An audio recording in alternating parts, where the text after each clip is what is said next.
Hi అండి, welcome to Anjali cooking. ఈరోజు నేను మీకు ఒక స్పెషల్ రెసిపీ అయితే మీతో షేర్ చేసుకోబోతున్నాను. సమ్మర్ వచ్చేసింది కాబట్టి చల్లగా ఏదో ఒకటి తినాలనిపిస్తుంది కదా. అలా ఏదైనా తినాలనిపించినప్పుడు వెంటనే ఈ స్పెషల్ డిజర్ట్ అయితే ట్రై చేయండి. చాలా బాగుంటుంది, సాఫ్ట్గా ఉంటుంది, నోట్లో వేసుకుంటే వెన్నెలా జారిపోతుంది. ఇక లేట్ చేయకుండా తయారీ విధానం చూసేయండి. దానికన్నా ముందు ఏం చేయాలి, మా ఛానల్ను ఫస్ట్ టైం ఎవరైనా చూస్తున్నట్లయితే మా ఛానల్ను సబ్స్క్రైబ్ చేసుకొని పక్కనే ఉన్న బెల్ ఐకాన్ను యాక్టివేట్ చేయండి. ఇక ప్రాసెస్లోకి వెళ్ళిపోదాం. ఫస్ట్ ఒక మిక్సింగ్ బౌల్ తీసుకోండి. ఇప్పుడు మనం తయారు చేసే డిజర్ట్ కోసం గుడ్లు అయితే కావాలి కాబట్టి నేను ఇక్కడ ఒక 4 గుడ్లు అయితే తీసుకున్నానండి. ఈ గుడ్లని పగలగొట్టేసి ఈ మిక్సింగ్ బౌల్లోకి తీసుకోవాలి. నేను ఈ డిజర్ట్ ప్రిపేర్ చేయడానికి ఇంగ్రీడియంట్స్ అన్నీ ఎంత క్వాంటిటీతో చూపిస్తున్నానో సేమ్ అదే క్వాంటిటీతో యాజ్ ఇట్ ఈస్గా ఫాలో అయిపోండి. అన్నీ కూడా కరెక్ట్గా సరిపోతాయి. ఇలా పగలగొట్టేసి బౌల్లోకి తీసుకున్న తర్వాత విస్కర్తో బాగా బీట్ చేసుకోండి. మీ దగ్గర ఇలాంటి విస్కర్ లేకపోతే ఫోర్క్ స్పూన్తో అయినా బాగా మిక్స్ చేసుకోండి. ఇప్పుడు ఇందులో 2 టేబుల్ స్పూన్ల దాకా కస్టర్డ్ పౌడర్ వేసుకోండి. నేను వెన్నెల ఫ్లేవర్ కస్టర్డ్ పౌడర్ యూస్ చేస్తున్నానండి. సో అందుకని నేను మళ్ళీ ఫ్లేవర్ కోసం ఇలాచి ఏమీ వేయట్లేదు. ఒక 1/4 కప్పు దాకా బెల్లం తురుము వేసుకోండి. ఒకవేళ మీరు తీపి ఎక్కువ ఇష్టపడే వాళ్ళైతే 1 కప్పు వేసుకోండి. అలాగే 1 కప్పు పాలు వేసుకోండి. ఈ పాలు కాచి చల్లార్చిన పాలే అండి, కాచి చల్లార్చిన పాలే తీసుకోవాలి. అలాగే ఒక 1/2 టీ స్పూన్ మిరియాల పౌడర్ కూడా వేసుకోండి. కాస్త ఘాటుగా ఉంటేనే జున్నులాగా చాలా బాగుంటుందండి. అండ్ మీరు కావాలంటే ఒక చిటికెడు ఉప్పు కూడా వేసుకొని బాగా మిక్స్ చేసుకోండి. అండ్ ఇంకో విషయం అండి, మీకు కస్టర్డ్ పౌడర్ అందుబాటులో లేకపోతే 2 టేబుల్ స్పూన్ల దాకా కార్న్ఫ్లోర్ అయినా తీసుకోవచ్చు. ఫ్లేవర్ కోసం 2-3 ఇలాచి దంచేసి వేసుకోండి.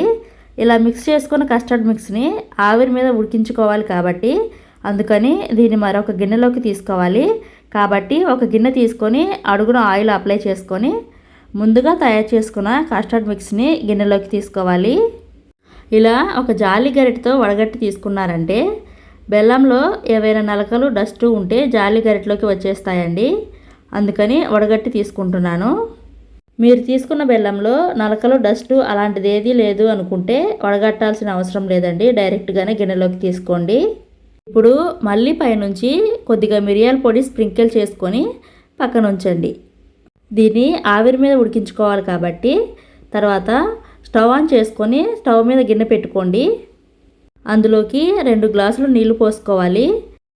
నీళ్లు కూడా పోసుకొని అడుగున ఇలా ఒక ప్లేట్ కానీ స్టాండ్ కానీ పెట్టేసి దీనిపై మనం ముందుగా తయారు చేసుకున్న కస్టర్డ్ మిక్స్ని దీనిపై ఉంచండి.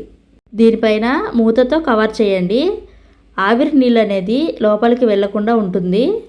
తర్వాత ఇలా పైనుంచి గిన్నె మీద కూడా మూత పెట్టేసి హై ఫ్లేమ్లో 20 నిమిషాల పాటు ఉడికించుకోవాలి. మధ్య మధ్యలో నీళ్ళు ఉన్నాయో లేవో చెక్ చేసుకుంటూ ఉడికించుకోండి. ఇలా ఉడికేటప్పుడు ఏదైనా ఇలా బరువుగా ఉండేది మూత పైన పెట్టారంటే ఉడికేటప్పుడు మూత జరిగి ఆవిరి బయటికి పోకుండా ఉంటుంది. మీరు కావాలంటే ఇలా ఆవిరి మీద ఉడికించుకునే ప్రాసెస్ని కుక్కర్లో అయినా చేసుకోవచ్చు, పైన విజిల్ తీసేసి చేసుకోవచ్చు. ఇలా నేను ఒక 20 నిమిషాల పాటు ఉడికించుకున్న తర్వాత మూత తీసి ఉడికిందా లేదా అనేది చెక్ చేస్తున్నాను.